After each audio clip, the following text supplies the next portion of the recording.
You could not live with your own failure. Where did that bring you? Back to me. Hey, what is up you guys, Zero here. Welcome back to yet another Lorcana video.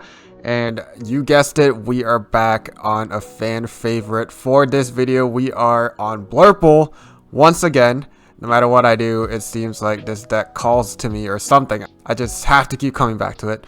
But yeah, we will be facing off against Emerald Amethyst for this video. It's dominating the meta right now, so let us see how we do against this very powerful meta deck. Before we get started though, guys, we hit 1k subs. We have been on this train for a couple months now, so I can't believe we did it before this year. I was a little hesitant to put it as a goal for the year because I did think we could, but you guys proved me wrong, so really thank you from the bottom of my heart. As you guys know, hashtag 0 to 1k, we had a giveaway going on, so I will be announcing the winner in a stream next week.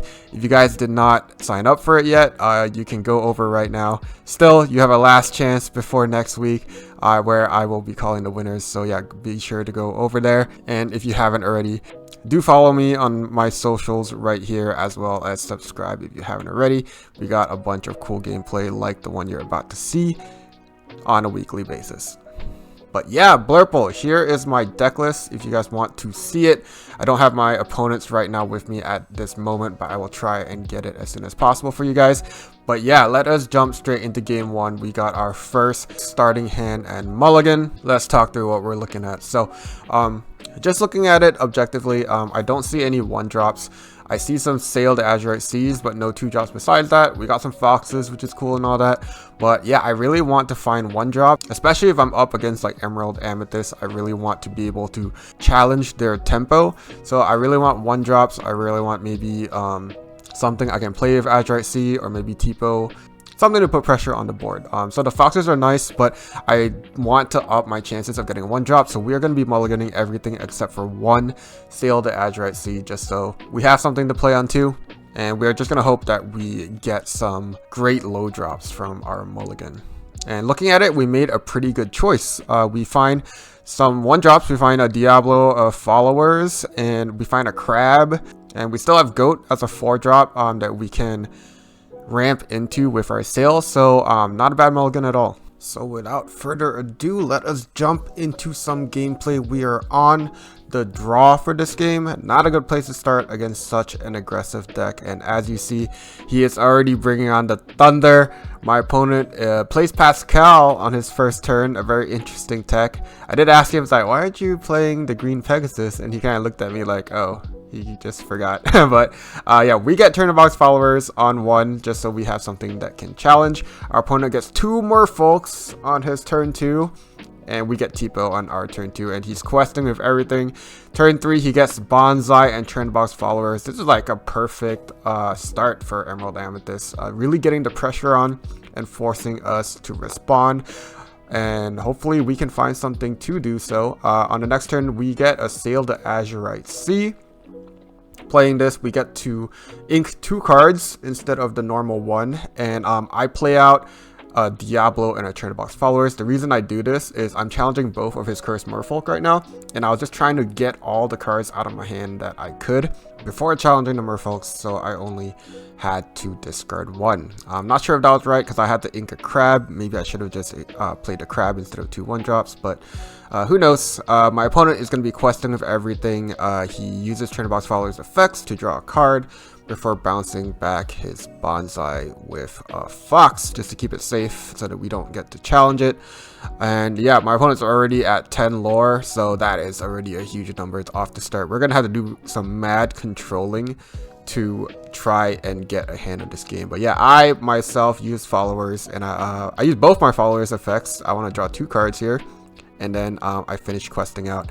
I think I was just looking for either ink or more answers, things to make things easier for us. But yeah, I go ahead and bounce the Tipo back. I think I was definitely looking for ink because right now I bounced the Tipo because I want to use it for ink. Yeah, there we go. I inked the Tipo just because I didn't want to ink the Diablo. I think I prefer Diablo since he gives us draw, while Tipo already kind of finished his job and ramped for us. But yeah, my opponent plays Rabbit on his turn and goes ahead and quests. He's on 2 now, and things are looking all right. I don't think we're that far behind. We're at 5 lore compared to our opponent's 12. He definitely got a really good start, but right now we get some good control here. I play Elsa, the 5th spirit. I get to exert the rabbit and take it out with a snake. And since I have Elsa now, Pascal, I can take the Pascal out with Elsa since she is also evasive. And yeah, I just quest out with my Diablos. My opponent is going to quest out with his Fox, and then he plays Bonsai and Ursula. Shows that I show that I only have a Hades in my hand, the 7-cost Hades. So not too great for us right now. It doesn't really do anything, but I'm going to go ahead and attack my Diablo into the Fox. Just get rid of it to draw a card. I draw our friends on the other side. Sorry for that glare there, but I sing it with Elsa here to get some more cards in my hand. And yeah, we are going to go ahead and trade. And we're kind of in a danger zone here. Our opponent is at 13 lore. And right now he's going to quest up to 16 with these 2 cards. And our opponent is playing Emerald Amethyst, so he has a card, a brand new card, very annoying card called Gogo Tamago. And Gogo's effect is once she is played, if she pays 2 extra, then she gets lore equivalent to how much damage is on one of our characters. So we have to be very cognizant of this card and play around it like mad, which I'm about to show you. Our opponent's at 16 lore, so here we go. We're going to start trading off, but as we trade, we don't want to have enough damage on our characters that he is going to be able to win the game. So yeah, I go ahead, I quest with Goat here. We are going to go run our Mim Fox into the Ursula and pass here. That's because our opponent can quest up to 2 here. We only have 1 damage on our character, so if he does play Gogo here, he only goes up to 19, so he doesn't win yet. He doesn't do that, but we're going to have to keep watching out because he has the card, so we're gonna have to watch out here. But he's gonna quest up to 18. Now here we have to get rid of all our opponent's characters and not have any damage, or we can't have more than 2 damage on our character. So I trade Fox into his character here and then use Crab to take out the Ursula. The reason I do this is I have to get rid of Fox because I can't keep the damage on. We finally play that Hades, get rid of that Genie. So now again, if our opponent plays Gogo, we are fine, but he plays Belle here to move one of our damage counters onto Elsa. I already know he's setting up for Gogo here because he's trying to Gogo us. He plays Ursula. We show our hand. We have like Hades, Goat, and something else. But right now, we have to get rid of this Elsa. So I'm going to shift Elsa. I'm going to, instead of questing, I'm going to use it to run into Belle. And the reason I do that is I have to get this Elsa off the board in case he gets Gogo. He has no cards in hand, but he does top deck the Gogo, showing us that our play was correct here. So this is how you play around Emerald Amethyst. You guys don't fall under that trap of losing to this deck. But yeah, very well played by us. Very exciting game. Let us move on to game 2. Game 2 Mulligan, a little bit of a better start. We do see our 1-drop in Diablo, and we have Tipo on 2, so we know we can ramp on turn 2 already. And here's the interesting thing. I see 2 Elsas in this hand, 8-cost Elsa, which I actually like seeing because what this means is when we mulligan these back, we won't be drawing them again. So I'm going to be a little greedy with this mulligan. I'm going to keep Genie because I want to have a 4-drop that we can ramp into with Tipo, and Genie is really, really strong to get out super early. So we're going to keep that, and I don't feel at risk of drawing like too many giant uninkable characters because of these 2 Elsas we see. So we'll mulligan everything else back and see what we get. And we end up seeing a pretty nice hand. We get several more 1-drops. We find a Cog, we find a Trainer Box Followers, and we find a Crab. So pretty good. I think this is a really good hand to go with here, even though we are going second once again.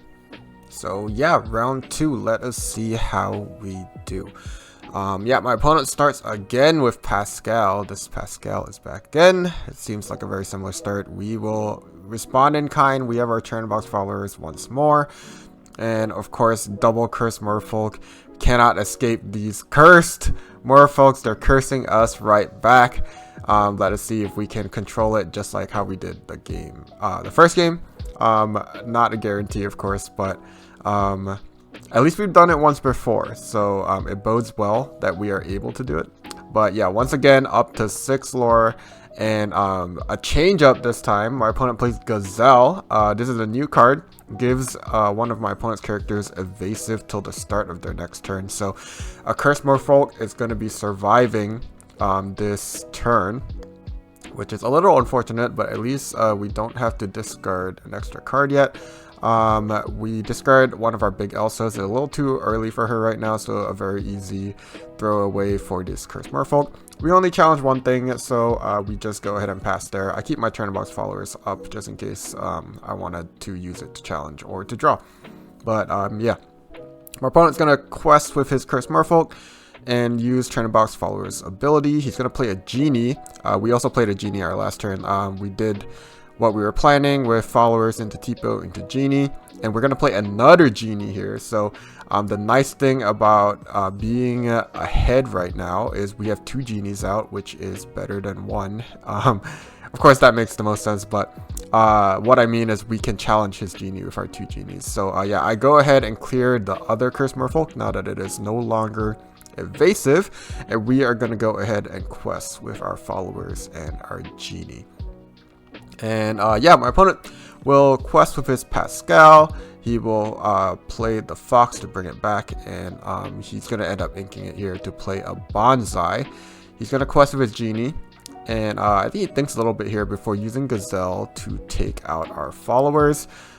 Not sure if that was the right move or not. It is nice to have a good trade, but also he is missing out on a lore.